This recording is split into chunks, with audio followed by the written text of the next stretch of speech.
আসসালামু আলাইকুম। এই তো বাবার বাড়ি থেকে চলে আসলাম। আসার সময় হচ্ছে কি ডাক্তারের কাছে গিয়েছিলাম, আবার ওই যে গত সপ্তাহে সাইফ আর জামিলাকে ডাক্তার দেখাইছিলাম। উনি বলেছিল যে এই সপ্তাহে আবার একবার যাওয়ার জন্য। গত সপ্তাহে গত 2-3 সপ্তাহে যে মাঝখানে সমস্যার জন্য বলছিলাম যে ডাক্তারের কাছে যাইতে পারছিলাম না, তো তখনই ওইখানে যাওয়ার কথা ছিল। তো আসার সময় ডাক্তারটা দেখিয়ে আসছি। আর বাবার বাড়িতে গিয়েছিলাম কালকে বিকেলে। সকালের ব্লগটা আমি অবশ্যই সেখান থেকেই শেয়ার করেছি। আর যে এখন হচ্ছে বিকেলবেলা, মেয়েরা তো বাবার বাড়িতে আসলে থাকার জন্য যায় না, যেহেতু বিয়ে হয়ে গেছে। ওখানে তো আমরা সাময়িক একটু অতিথি, ক্ষণিক সময়ের জন্য যাওয়া আর ক্ষণিক সময়ের জন্য আসা। তো যেহেতু বাইরে গিয়েছিলাম আর বিকেলে বাড়িতে আসে কি নাস্তা করব, যেহেতু কিছু বানাবো না চিন্তা করছি, তো কিছু নিয়ে এসেছি খাওয়ার জন্য। এখানে কিছু নিয়েছি হচ্ছে রুটি, আর হচ্ছে যে কি নিয়েছিলাম যে পরোটা, যে যেটা খায় আর কি, তো তাই নিয়েছি। আর নিয়েছি একটা এই যে হালিম। তো আর কিছু বাজার করেছিলাম আসার সময়, কারণ এখানে আসলে তো আর সেরকম বাজার করার সুযোগ থাকে না, আর সব কিছু পাওয়া যায় না। আর আমার ঘরে যেহেতু সবগুলো বাজার আমাকেই করতে হয়, তো আসার সময় কিছু নিয়ে আসলে আমার একটু হেল্প হয়। তো সেই কারণে কিছু কিছু বাজার নিয়ে আসছি একটু। আর হচ্ছে যে কি ডাক্তারের কাছে গেলেই তো একটা ওষুধের বড় একটা ব্যাগ ধরিয়ে দেওয়া, তো অনেকগুলো ওষুধও নিচ্ছি। তো তো এখন একটু খাবারটা খেয়ে নিই, নাস্তাটা করেই আমি বাজারগুলো একটু গুছিয়ে নিব, তো সে সাথে আপনাদের সাথেও শেয়ার করব।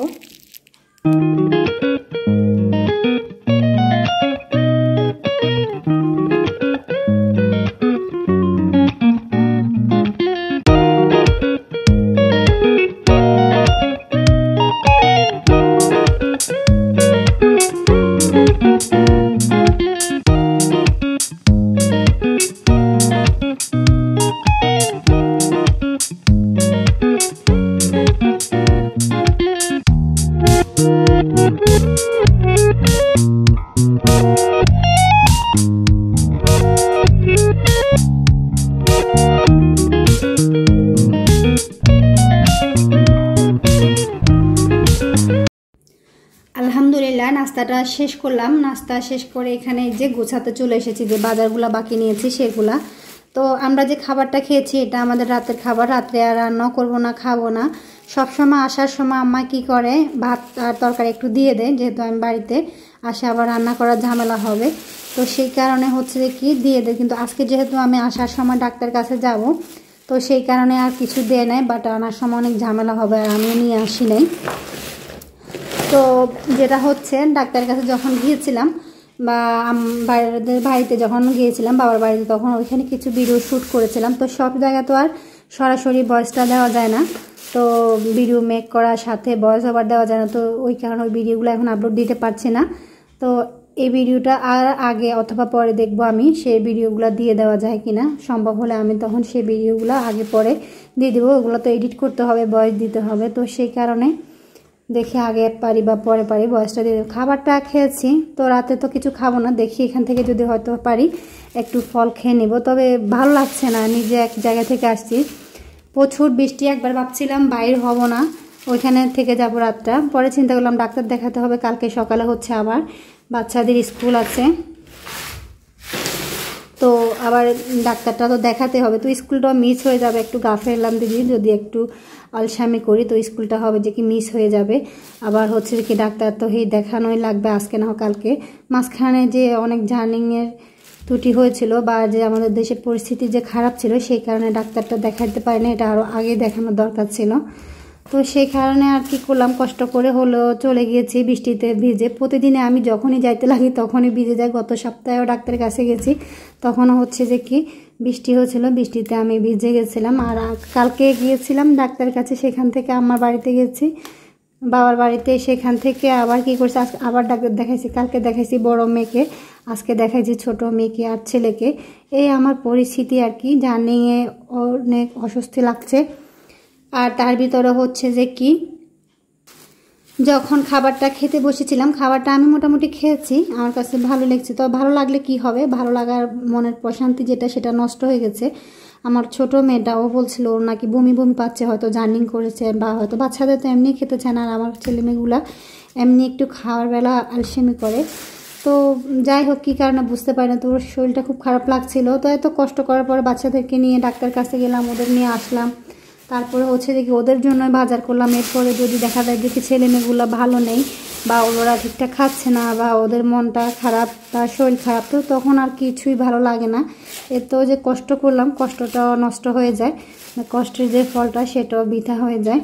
আমি যে ডাক্তারের কাছে গেছি আসছি, এখানে আমার কিন্তু প্রচুর সমস্যা হয়, কারণ ওরা এত বেশি অসুস্থ, জানি না কেন হয়, তবে আমার কিন্তু প্রচুর কষ্ট হয়। এই যে প্রতি সপ্তাহে 2-1 সপ্তাহ পর পর একটা না একটা অসুস্থতা কোথায় থেকে যেন চলে আসে, তার ভিতর আমি নিজেও প্রায় টাইম বেশি অসুস্থ থাকি, জানি না কেন এমনটা হয়।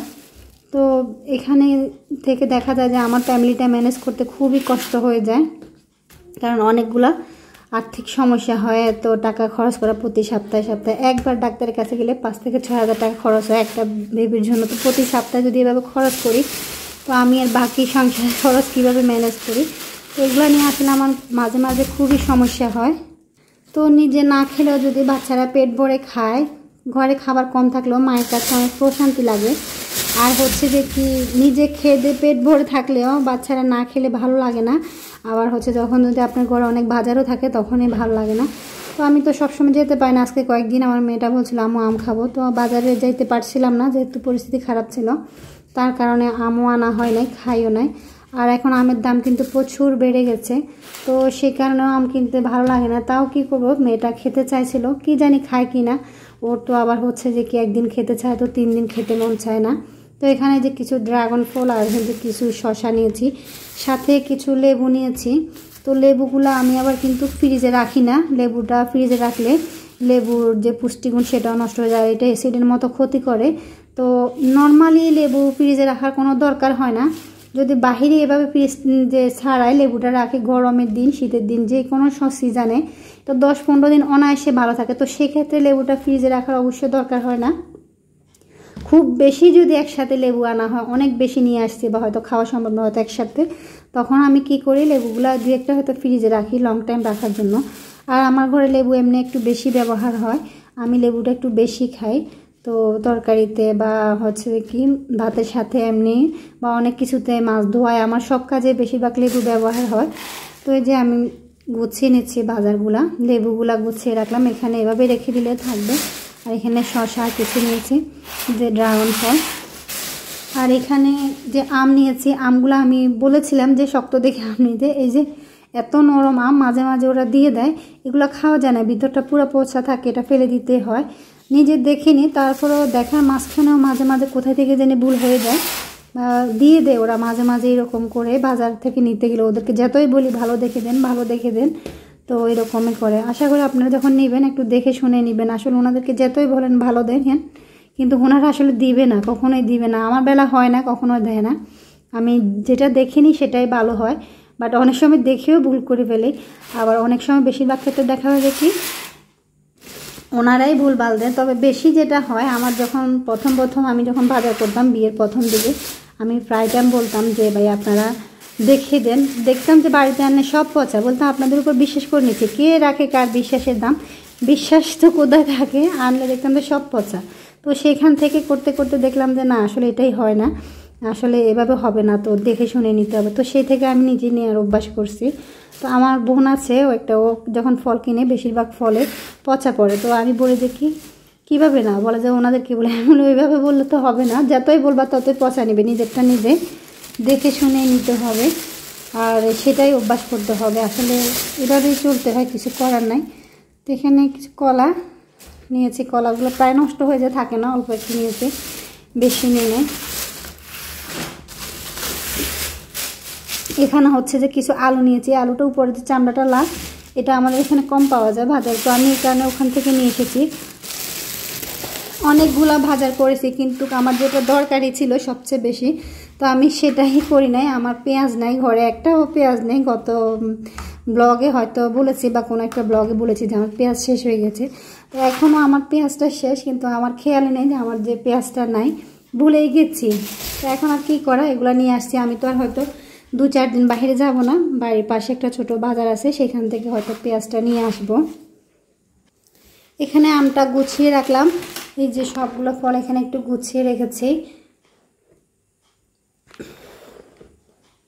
তারপর হচ্ছে এখানে একটা তাল নিয়েছিলাম, এই বছর এখনও তালের সিজন, আমি তালের পিঠা বানাই নাই, খাই না। তো এই তালটা খুব বেশি পাকনা না, আবার খুব বেশি নরম না। উনি দেওয়ার সময় বলছিল এটা যে খুব বেশি নরম হবে না। তো এটা 50 টাকা নিয়েছিল আমার কাছ থেকে, রাখিয়ে দিচ্ছি। দেখি যদি নর্মাল ফ্রিজে রাখিয়ে দিলে 2-1 দিন থাকবে, আর যদি সাথে সাথে পারি কালকে হয়তো একটু পিঠা তৈরি করবো। এটা মনে হচ্ছে একটু নরম হয়ে গেছে, নষ্ট হয়ে যাওয়ার ভয় থাকলে নর্মাল ফ্রিজে রাখতে হবে, একটু ভালো থাকলে বাইরেও থাকতো। এখানে কিছু শাক নিয়েছিলাম, ওই যে ভাইয়ের বাগান দেখিয়েছিলাম, পানিতে বেসে গেছে, সেখান থেকে কিছু শাক নিয়েছি। আর কিছু এখানে নিয়েছিলাম পেঁপে, যাই হোক সেগুলো আর এখন বাইর করতেছি না। এখানে কয়েকটা আমরা নিয়েছিলাম। এখানে নিয়েছি 2টা গাজর, বেশি নিই নাই। গাজর এখন সিজনের দামটাও বেশি, আর থাকেও না বেশি, আর আমার বেশি লাগবেও না, এমনি অনেকগুলো সবজি, তো সেই কারণে 2টাই নিয়েছি। আর এখানে কিছু পাউরুটি আর হচ্ছে কেক নিয়েছিলাম। আর এই যে ওষুধ নিয়েছি, ওষুধের দোকান, আমার তো এগুলো নিত্যদিনের রুটিন, অনেকগুলো ওষুধপত্র এখানে আরও আছে, এগুলোই শেষ না। এই যে এগুলো দিয়েছে বড় ছেলের জন্য, ছেলের জন্য, এইরকমই আছে। আর কি করার, এতগুলো বাজার সাথে এতগুলো ওষুধ, বুঝছেন তো এভাবে এখন বর্তমান বাজারের হারে এত কিছু করতে গেলে হয়তো দেখা যায় কি অনেক কষ্ট পোহাতে। আমার আর্নিংয়ের সোর্স হিসাবে শুধু আমার হাজব্যান্ডের ইনকাম। তো যেটা বলছিলাম, আমার যে হচ্ছে যে কি আজান দিচ্ছিল, তো ক্যামেরাটা অফ রাখছিলাম, কি বলতে চাইছি ভুলে গেছি হয়তো। আমার পরিবারের ইনকামের হচ্ছে কি শুধু চলার যে এটা হচ্ছে আমার হাজব্যান্ডের ইনকাম, আমার তো কোনো ইনকামই নেই। আমি যে ইউটিউবিং করি এটা তো মাত্র শখের বসে। আগে হয়তো ভাবতাম যারা ব্লগ করে তারা হয়তো ব্লগের জন্য এগুলা করে, আসলে এখন আমি দেখছি যাই না কার কথা, তবে আমি তো নিজের প্রয়োজনে যা করি সেগুলোই আপনাদের সাথে একটু শেয়ার করার চেষ্টা করি। তো হচ্ছে দেখি এটা আবার কেউ দেখে ভাববেন না যে আমি প্রতিদিন এরকম বাজার করি। আসলে বর্তমান সময়ে মধ্যবিত্ত একটা ফ্যামিলিতে এরকম প্রতিদিন বাজার করা কোনোভাবেই সম্ভব না। এটা হয়তো মাসে আমি 1 থেকে 2 বার করি, আর না হলে 3 বার। বিশেষ করে অন্য বাজার, চাল ডাল মুদি বাজার, ওগুলো তো করতে হয়, ফল ফ্রুট তো সবসময় কেনা যায় না, মাঝে মাঝে কিনি। আর যদি কোনো মেহমান আসে তো নিয়ে আসে, আর মেহমানদের না থাকলে আমার তো খুব বেশি মেহমানদের আসা হয় না। তো সেই কারণে আমি বাচ্চাদেরকে যদি নিজেও কিনে না খাওয়াই কে খাওয়াবে আমার বাচ্চাদেরকে, তো আমি ছাড়া। তো সেই কারণে হচ্ছে যে কি আমি মাঝে মাঝে মাসে অন্তত 1-2 বার ওদের জন্য কিছু কেনার চেষ্টা করি, আর যতটুকু সম্ভব পারি ওদেরকে একটু ঘোরাইতে নিয়ে যাই, একটু হয়তো সময় দিয়ে বা একটু ভালো খাওয়ানোর চেষ্টা করি। আসলে আমার বেবিদের আমি ছাড়া সেরকম কেউ নেই, আমার আত্মীয় স্বজনের ভিতর হয় না, মানুষের অনেক থাকে, এটা সেটা ওইটা চাচা খালু কত রকমের থাকে। তো আমাদের আছে নাই যে সেরকম না, মানে অত রকমের নাই আর কি। তো এই আর কি। তো আজকের ব্লগটি এখানে শেষ করে দিচ্ছি। শাকগুলো আমি ফ্রিজে রেখে দেব, আর এগুলো কিছু কিছু ফ্রিজে রাখবো, কিছু কিছু বাইরে রাখবো। যতটুকু সম্ভব আমি বাইরে রেখে খাওয়ার চেষ্টা করি। ফ্রিজিং বেশি জিনিস আমার কাছে ভালো লাগে না, তো যার কারণে হচ্ছে যে কি আমি ফ্রিজে রাখি না, আস্তে আস্তে রাখি। যদি যখন দেখি নষ্ট হওয়ার সম্ভাবনা থাকে তখন আমি কি করি, এগুলো ফ্রিজে রেখে দিই। তো আজকের ভিডিওটি এ পর্যন্তই। যদি কোনো ভুল কথা বলে থাকি বা কোনো কিছু আগোছানো বলে থাকি, জানি না, মানুষের কথার ভিতর তো ভুল হয়। আমার ভিডিও যদি ভালো লাগে লাইক কমেন্ট শেয়ার করে সাবস্ক্রাইব করে চ্যানেলের পাশে থাকবেন। আর যদি কোনো ভুল ত্রুটি করে থাকে অবশ্যই ক্ষমা সুন্দর দৃষ্টিতে দেখবেন। আজকের মতো এখানে বিদায় নিচ্ছি। ফেসবুক পেজ থেকে যদি দেখে থাকেন পেজটাকে অবশ্যই ফলো দিয়ে রাখবেন। আল্লাহ হাফেজ।